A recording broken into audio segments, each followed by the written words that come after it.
Welcome to Sunday Politics on Trust TV. I'm Ilyas Sugadu.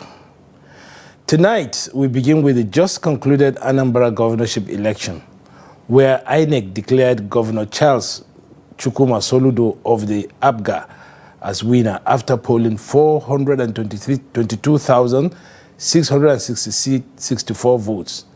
His closest rival, Nicholas Ukachukwu of APC, trailed with 99,445 votes.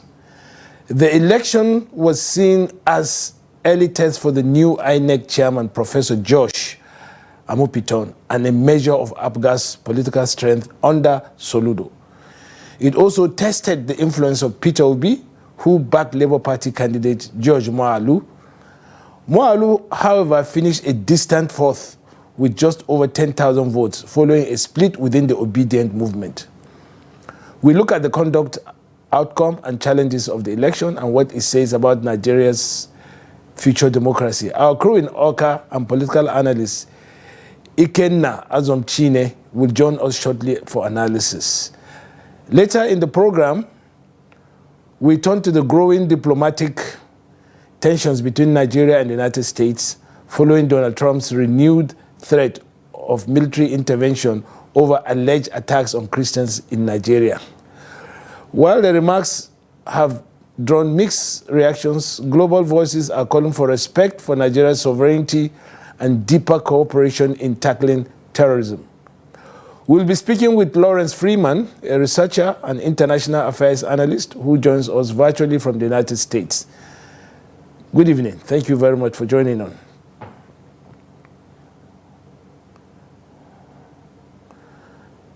Good evening. Good evening.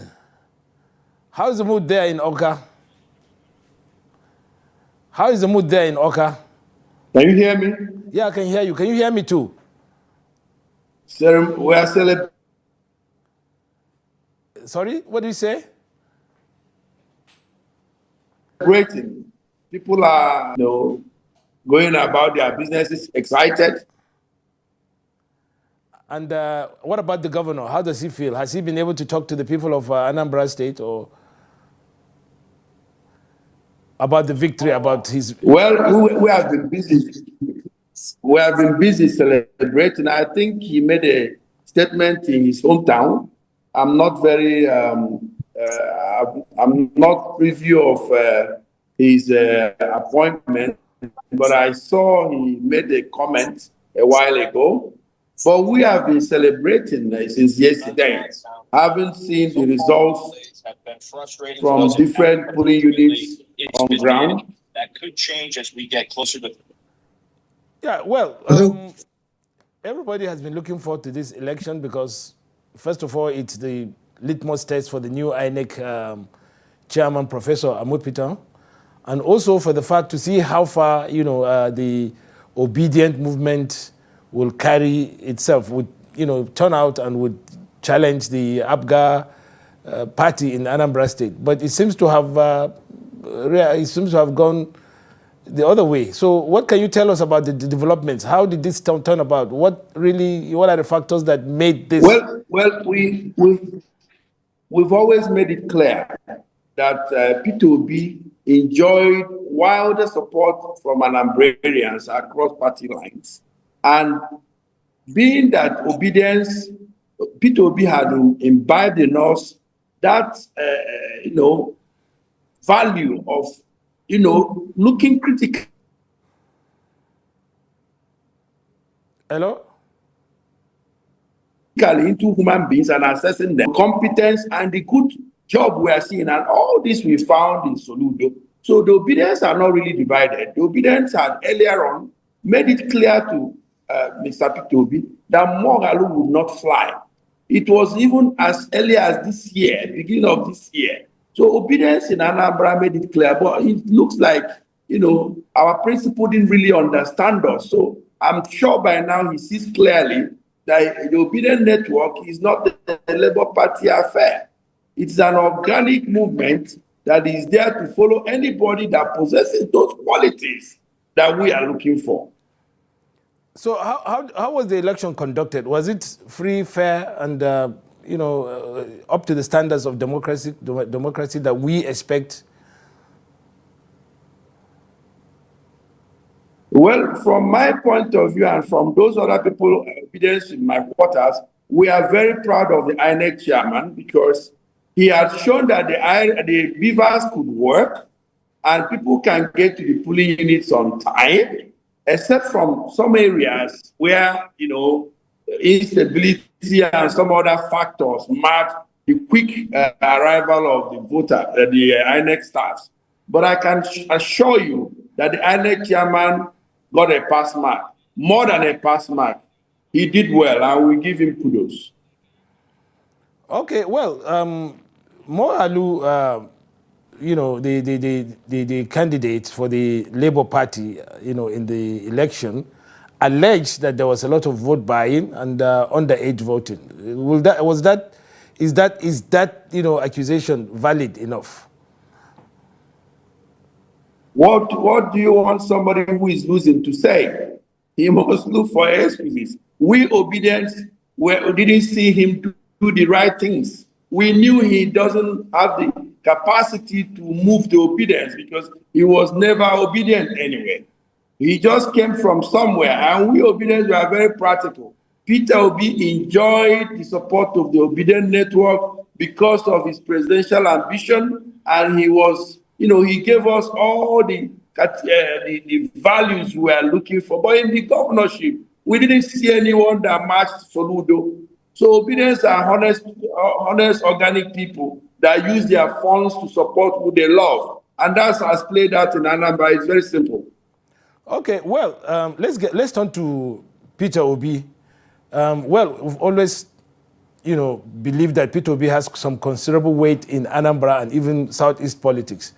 But the outcome of this election has shown that somehow maybe his politics is waning, his influence is waning, because in this election, the candidate he supported, Moalu, was defeated roundly, and even his local government, he did not deliver it. So what does it say about Peter Obi's political weight going forward?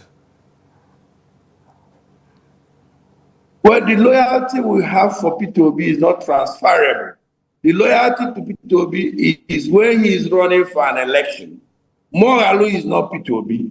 If Peter Obi was running for the governorship of Anambra, that's a different scenario. Obedient movement goes for competence, credibility, and what we can see. Soludo, out of the whole folks that ran for the governorship, has the top of the values we are looking for in any governorship aspirant. And that was why he got the support of Obidients. And you can see the margin. Look at the scores of the Labour Party. Obidient network is not a Labour Party affair. We've always maintained that.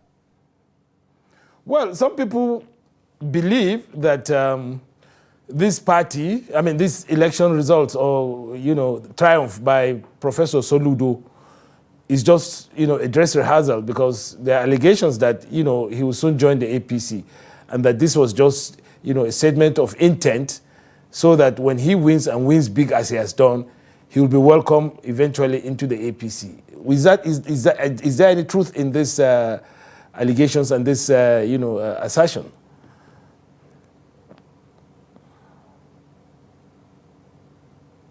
Hello? Well, as at today, we are celebrating Soludo's victory. And as far as we are concerned, Soludo is still in the ABGA.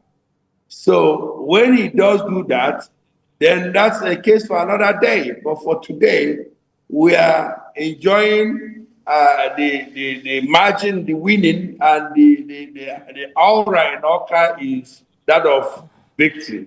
We can't be talking about the actions of Soludo now. Let me make this point. Watch Soludo, what he does in the next few months. Let me make this point. There were, a few weeks ago or months ago, he went to the center to see the president, who is from a different party as his, for APC, and he was welcomed warmly. And it's beginning to look as if he has a romance with the ruling party. and this, helped to aid his, his victory. And by that assertion, by that allegation, he's likely to join. I mean, this is just a formality on the way for him to join the APC. I want you to talk specifically on that, because this is what everybody is talking about, and we should not, we cannot run away from it.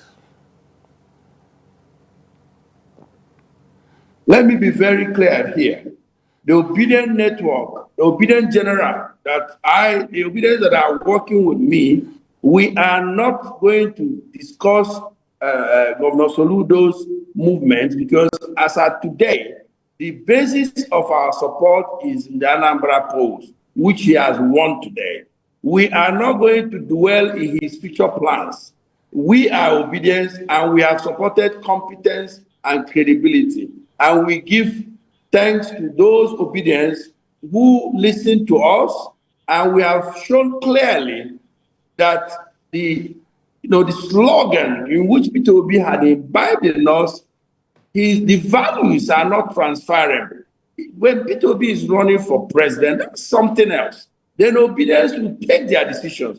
But you're not going to just come and bring somebody from nowhere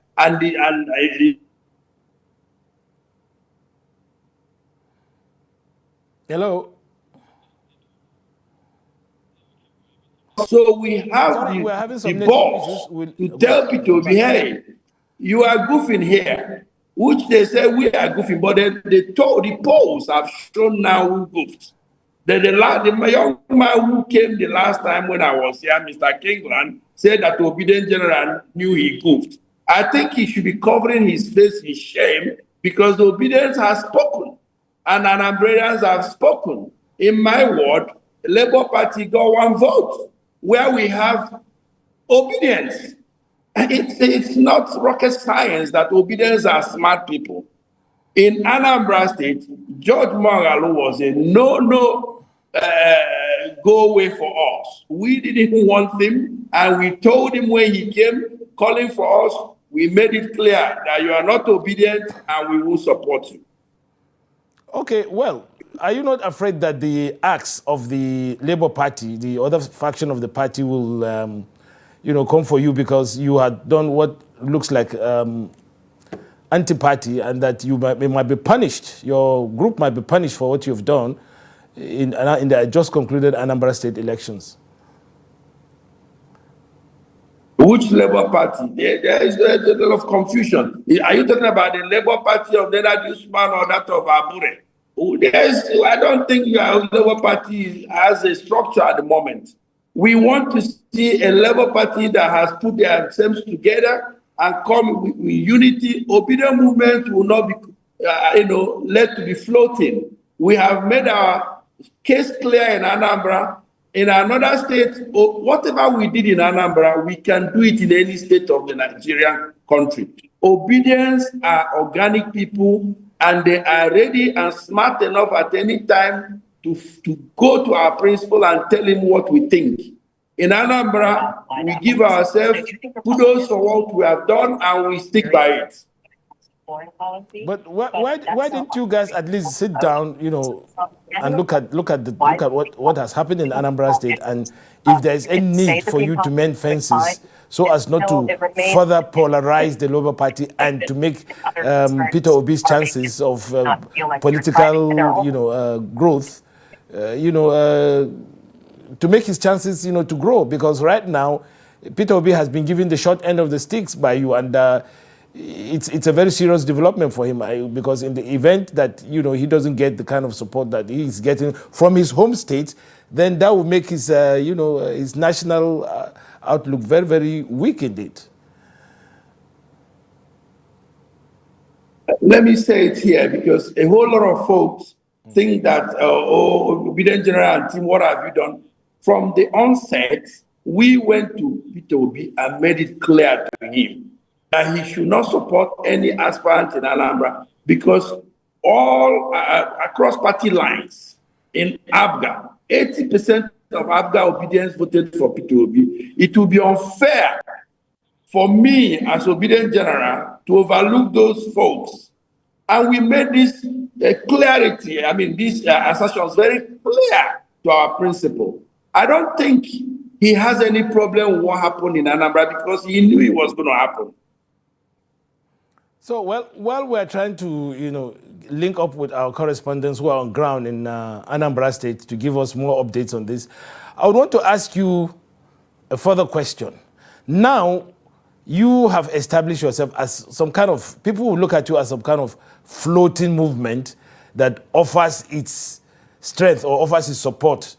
There'll be accusations that you are, a group for hire, so to speak. That's not my opinion, but a lot of people have been saying that, and that you might also do the same thing in subsequent elections. Are you really going to go that way, or you are just this is just a one-stop, event in your own obedience movement? Well, those that know us know that we are no nonsense people. We have taken our decision in Anambra, and we are unapologetic about it. We stand strong. Obedient Network remains that network that looks at credibility, competence, and all the norms that is in, we are obedient. Obedience are obedience. We say it like it is. So, well, to go back to the question again, are you going to sit down with Peter Obi and reassure him that this will not happen again when he comes over to you looking for your support in subsequent elections? That's for Peter Obi now, not for any other person that he brings over, but for him alone. Well, Peter Obi knows what to do. He knows the actors. He will remember how the actors came in on board, and he knows what roles the actors played. But by the time Peter Obi is ready, the Obedient Network will follow him. For now, we are done and dusted in Anambra, and we are happy with the development and the results that obedience can stand united and do and follow those norms. Don't forget, Peter Obi taught us these norms, so he will not expect us to bend. The Obedient Network will follow transparently the teachings of Peter Obi, and where you give us, someone who is not, matching that, we will reject it. If Peter Obi is running for president tomorrow and he puts things in line like it is, Obedient movement will support Peter Obi. The Obedient movement is about Peter Obi's teachings. So who am I? But you cannot teach me that 1 + 1 is 2, and that when you add red and green, that it will give you purple color or multicolor, and then later you want me to produce something else. He has to understand that he has taught us how to follow good governance by credibility, competence, and whatever. And that's the norms we are following. Moghalu does not fit to any of that, and we rejected Moghalu. Soludo is a governor that has performed. He has built roads. He kept the security in check. We monitored his government for 8 months, and we came with this conclusion that out of all these folks, Soludo appears the best, and we obediently followed it. I hope Soludo will understand that getting the support of obedience means that he will continue in that light. And as long as he continues in that light, he will enjoy the support of the obedience.